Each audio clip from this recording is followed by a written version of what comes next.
entabeni uma ekhuphuka entabeni sengihlala phansi uyafika lapha ulindele umoya wasezwini lapho khona onikezwe wona ukuthi khuphuka mntanami uze lapha ngizokugcwalisa ukuthi wena uyawuba umuntu emhlabeni uzawuba yimi nami ngibe kuwe.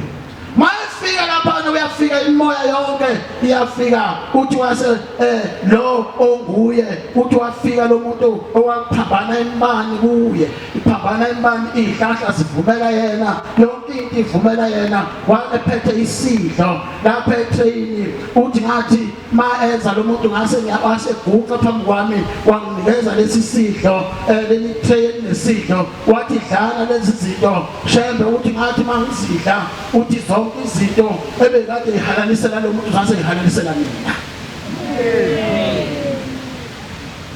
Uthi ngathi mangabe sehalanisela mina uthi ngase ngibona ngabona lapha emzimbeni kimi kuphuma umjuluko owubisi. Uthi ngase ngiyathuka ukuthi awuyile ephuma kimi wathi lo muntu onguye wathi uyabona ukuthi yini lena wathi wathi angibona ubisi liphuma lapha emzimbeni wathi hayi ingoba emhlophe lena uzothi mawusuka lapha Shembe uyoshumayeza abantu mawusuka shumayezile ebese uqhubisa ingubo emhlophe. Njengoba silapha njena asibambile intoho kodwa siphambi kwaNkulunkulu ngqo maNazaretha iNkosi. Uthi nathi mangehla laphana entabeni yaseNhlangakazi ngehla kumfo kaMayekisa kodwa ngathi ngakhupha kumfo kaMayekisa kodwa ngathi mase ngehla kahla sekuNkulunkulu wabantu bonke. Intombi yakithi sengihlala phansi kwangipha ihamba yogana manje isensukwini zokuthi igonqeni iyakogana kuzophuma udwendwe kwase kufika ukufa kule ntombi yakwangiba mase kufikile ukufa kule ntombi yakwangiba udwendwe kusho ukuthi umshado uhambile ngapha mayefika kulezo ndawo ngapha ngakoshowe mayefika laphana kulosizi lwamuzwa kangiba bekufanele kuphuma intombi ihambe yogana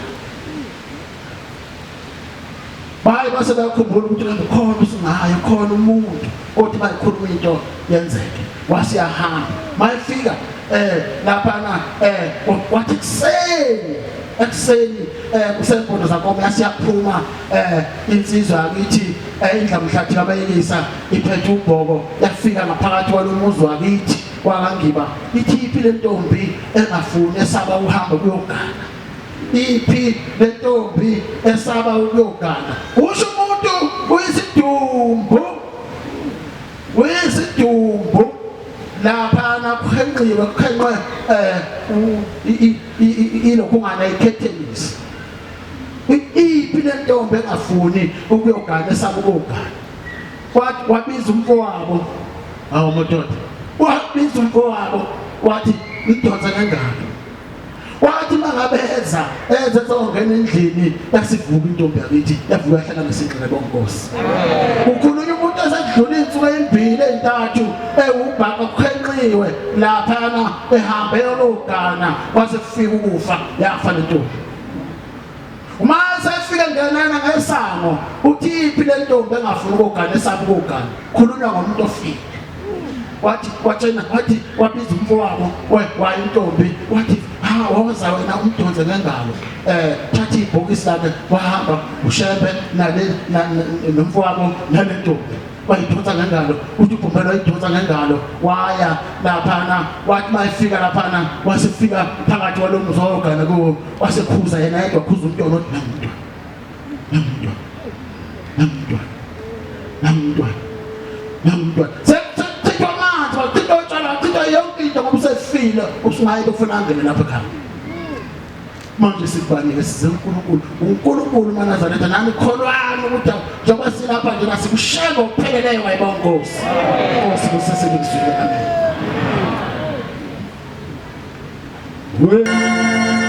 Ngiyabingelela kubagcoja bonke balakithi ethempelini laseSandanezwe. Ngibingelela omama, ngibingelela obaba, ngibonga ithuba leli siliphiwayo alandile ke leli thuba awutholatholi njalo kodwa mawulitholile kufuneka ukuthi ulisebenzise. Ngikhumbula enye intombi eyathunywa abantu bakubo beyithuma ukuthi ize khona la ethempelini izobakhethela inkosi. Ithe mayifika le ntombi la yabona abantu abaningi yesaba ukuguqa amadolo ikhetha inkosi.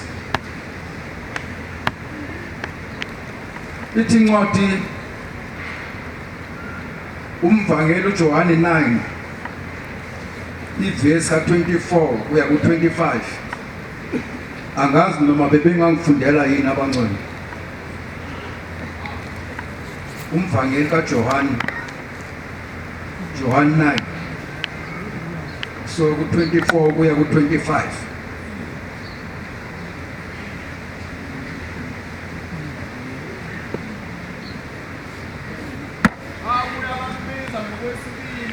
Bambiza futhi ngokwesibili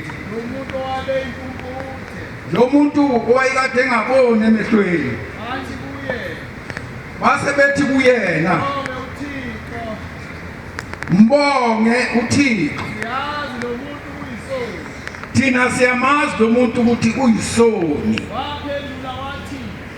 Wabe sephendula yena wathi angimazi mina ukuthi lo muntu uyisoni.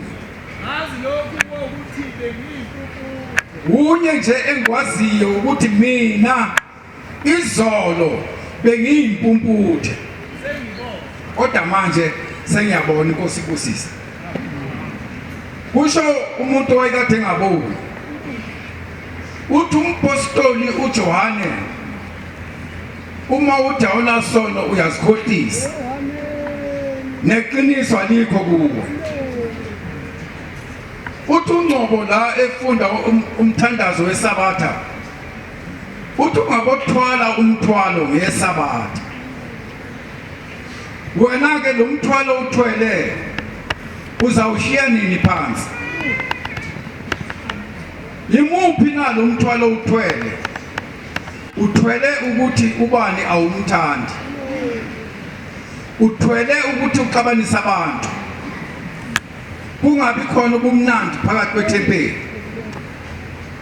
Kodwa le ntombazane le uShembe unabantu bakhe abathandayo. Noma ungenzani kukhona abantu abathanda uShembe. Le ntombi le masila ethempelini tuleke uphakama ikhetha inkosi, ibuyele kubo. Bafika bakubo bethuthele bayeleke ngenhlupheko enkulu phezukwayo, igijime ishonelena phansi phezulu, ithi yofuna usizo. Lithola usizo lodwa lokuthi hamba wena uye ephakameni la uthunywe khona. Uhambe kwahamba le ntombazane ilokiza ethempelini, kodwa ifika ibuka abantu ikhodwa ilento ethunyelwe abakubo ukuthi mayize la izokwenzani. Yayifika la ibuka abantu, ibona abantu bebaningi kakhulu, isabe. Ayizange ibone ukuthi ngaleso sikhathi nansi impi isila eduzane. Yangena impi kulelo lizwe lakubo, kwabhonshwa ama-building kwafa abantu abaningi. Umbuso owawukade ukhona ngaleso sikhathi wasukhipha ugandaganda ozokwemba umselo omkhulu ukuthi ke lo gandaganda lo uzokwazi ukugugula zonke lezidumbu lezi uzoyifaka la emseleni. Kuthe kusenjalo naye le ntombazane yayikhona kubantu laba abafile, kodwa yona yayingafanga. ngizama ukuyinqamula le ntshumayelo ngoba abantu baningi. Udriver wegandaganda mayeseqede kwemba umsele wasebuyela emuva la idumbu siqale khona ukulala khona. Wabagugula njalo ezobalathela la kulomsele omkhulu awendile. Phakathi kwalezo dumbu lezo ikhona le ntombazane ilimela ifile. Ngoba uShembe uNkulunkulu yenza indlela ukuthi le ntombazane ikhethe inkosi yasePhakameni. Ithe le ntombazane mayilele yathola ihelmet yesoja eduze kwayo. Yathatha le helmet le yabe isitangcetha ngetshe. Udriver wegandaganda uthema yezwa eza kukhona into enqonqothayo. Wawumisa ugandaganda wabuka ukuthi lo msindo lo uphumaphi. Ngoba uyedwa njena la nedumbu kuphela. Uthe mayibheka udriver kagandaganda ebheka idumbu lezi wawuza umsindo uqina. Wasecisha off i-engine. Wasusha off i-engine wathula wabuka. Phakathi kwedumbu wasibona isandla siphakama. Le ntombazane iphakamisa isandla phakathi kwedumbu. Isho ukuthi awangcwabi nabantu abafile angifile. Ngikhona ngiyaphila. Kunokwenzeka ukuthi nawe uthunywa abantu bakini ukuthi uze la ethempeleni uzoba kulungisela amacala. Kodwa wena uzofika manje la ethempeleni ubheka izinto ezingakufuni ulahlekelwe indlela. Le ntombazane ngoba uShembe yabathanda abantu bakhe walithola lelo thuba lokuthi asiphakamise isandla. Sekukubi phakathi kwedumbu wakwazi usiphakamisa isandla sakhe wayikhetha inkosi enkulu yamaNazaretha. Inkosi kusiseni kusini.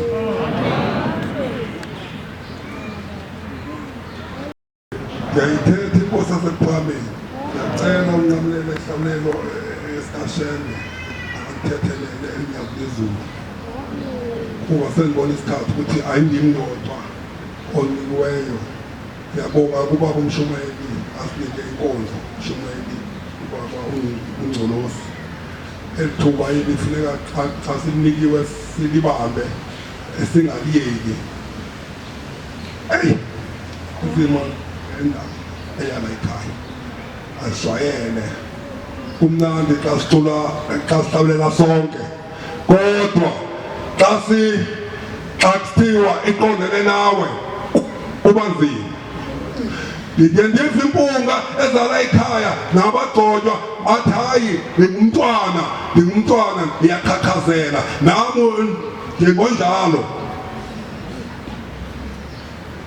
Izimi into yakuShembe yebo sayilandela sasingayazi nathi sasingayazi kodwa namuhla sithi hayi uShembe athi abantu hayi abundi ngani ngithi hayi kanti ulandela uShembe ngithi ngacha hayi animazi uShembe.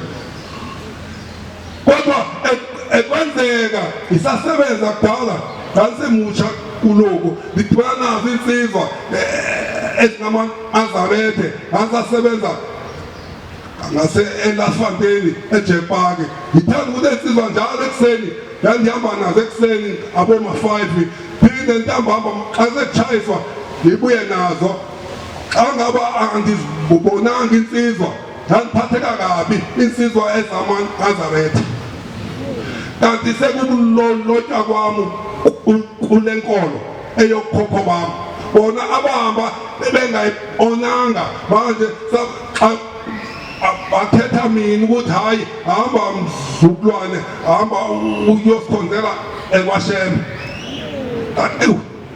Adoda ngizoqala ngapha kuba lo mama zange abe khona obabami abelandela inkonzo lezi iwisile kodwa okhokho bami akhetha mina ukuthi hayi ilandele ekwashembe. Hayi izimo lo angayazi lenkonzo kodwa namuhla ngiyabona ukuthi intanga zami enanzivela nazo asekho ekusele mina ngiyi-1 ezweni elakithi. Wagcina uShembe namanje angihambi nganduku akekho umuntu osenokugijima nami lana umakhese angangami. Emvini kaloko wamnengabathi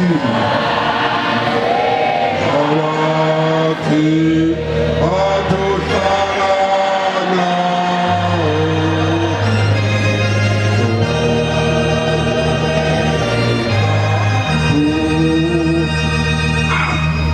njalo into kaShembe njalo iyosabeka lento kuba ayifani nezinye izinto ezigcwele laphandle. Iyosabeka lapha inumbhobho ukuthi baleka ngicishe ndabaleka uhlala ngale emuva kuba yini intwana ekhaya ilidwala elibushelelezi ayilula.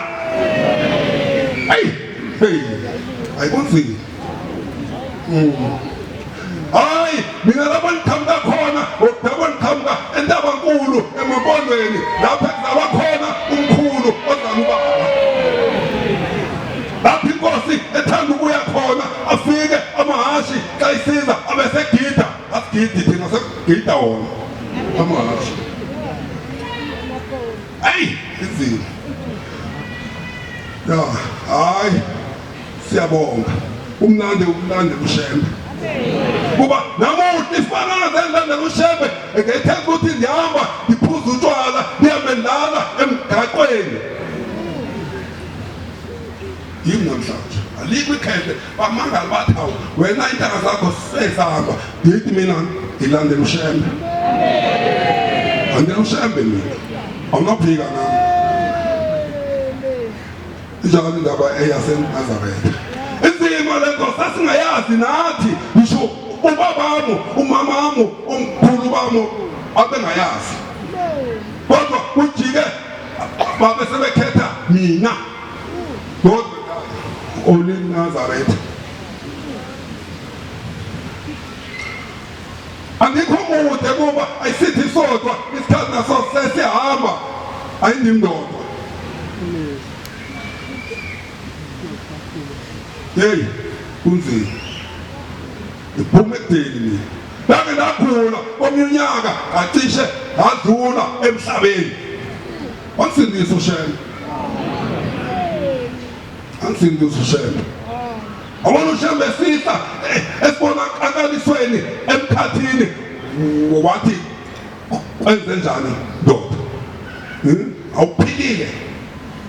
awuphilile kahle ikhona uShembe uzosinda kimi hawu abese ngiyaphaphama hawu waphuma ukufa zange ube khona thina manje Nkosi busise enithwile